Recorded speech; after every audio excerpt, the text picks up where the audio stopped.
Welcome back to Nick Lenz's Comic Corner, Classic slash Non-Classic. This is episode number 675 and Doubleshot number 579. Two Aquaman trades. Yep, first time viewing anything related to Aquaman in 2 years because I haven't had a chance to get a hand to these books. But now I do. Let's go over the first two books. And this is of the previous one for the series, not the current one. And this is not written by Dan Abnett.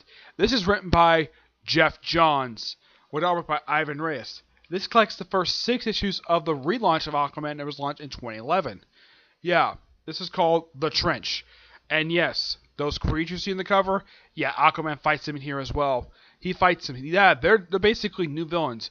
I should point out, after the story, the Trench pop up once.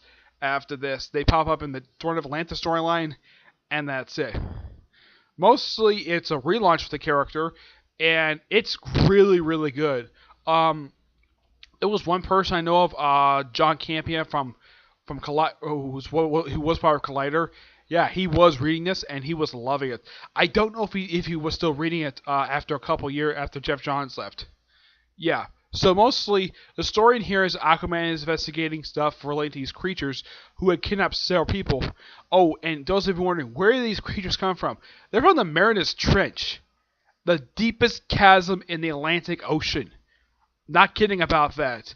I personally have never been down there, but I heard the thing is like really deep. It's like 100 feet deep, and it's almost near impossible to get to the bottom, especially since of all the pressure.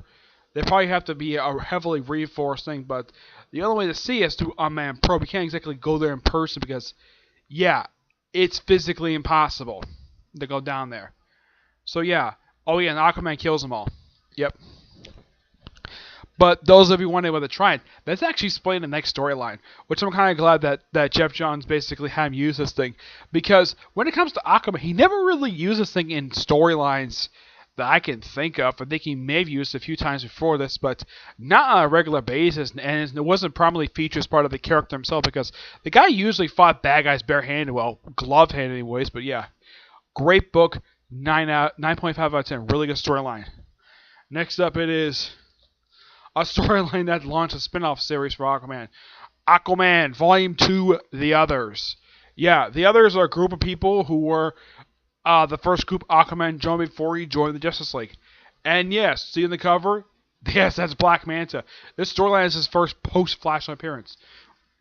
I should point out, though, Mira and Aquaman at this point, it wasn't officially confirmed they were married. They act like they were married. At one point, I think was in this book right here, the other book, where Aquaman just getting out of bed, he's just standing there in his underwear, and Mira is butt naked. Yeah.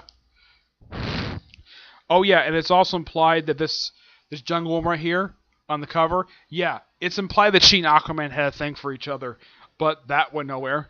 And the others, now, at the start of the storyline, this woman here in the cloak, yeah, she gets killed off at the start of the storyline by Black Manta himself. Yeah, and all these objects are actually relics of the dead king. Yeah, the first king of Atlantis. Oh, and he does show up in the book during Jeff Parker's on. So essentially, Jeff Johns set up something for another writer to follow up on. Yeah, each one of these characters, their objects are all basically artifacts of the dead king. And I love the guy, the operative. He's a great, like, spy thing. Oh, yeah, and his grandson really wants to take over for him. But apparently he's not allowed to leave the cockpit for some reason. And his plane is basically a house. Is a flying house. Because it basically, you walk inside and it's a study. Yeah, and I love the storyline. Of course, after this, Black Manta would never appear in Aquaman again until DC Rebirth. I'm not kidding. What did this guy do after this? Well, let me think. He went to Belle Rev after this. Well, he mostly disappeared for roughly about a year. Popped up from Forever Evil, and after that, he basically spent the next 2 years, about 2 years in New Suicide Squad, and then he went back to Aquaman. Yeah, that's basically all Black Manta did after this. Though this does set up the next storyline, the Throne of Atlantis storyline. Yep. I give this book a 9.5 out of 10. It's really damn good. Sorry about that.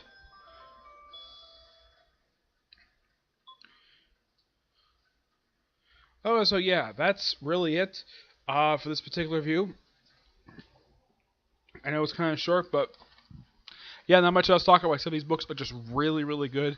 I highly recommend it. And also they had this guy named Sean Shen, I think his name is, who's a old, let's say, acquaintance of Aquaman, who really wanted to go to Atlantis, but Aquaman keeps like telling him no, doesn't want to go there.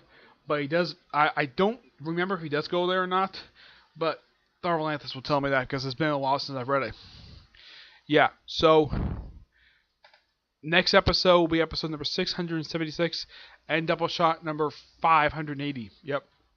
I'm going to cover 2 Marvel trades. Yep, you'll find out what they are in the next episode, okay? But to see you there. Bye.